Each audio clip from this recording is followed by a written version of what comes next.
महामाया कुछ करी, महामाया कुछ करी। तू ठीक कहा।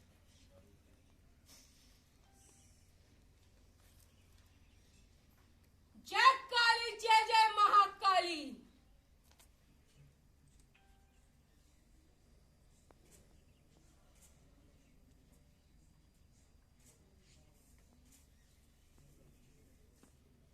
ले और मूर्ति के अलमारी में बंद करके ये झाड़ू के ओझे लटका दी। जब तक ये झाड़ू वहां लटकल रही तो पारिवारिक भूतनी तो परिवार के कुछ न बिगाड़। महामाया की जय, महामाया की जय। महामाया अगर मूर्ति के विसर्जित कर दूं लगता चुप। सॉरी समझिए महामाया। अगर मूर्ति के विसर्जन करे के साथ साथ अपन दोस्त के भी विसर्जन करे की सोची। हाँ ठीक समझ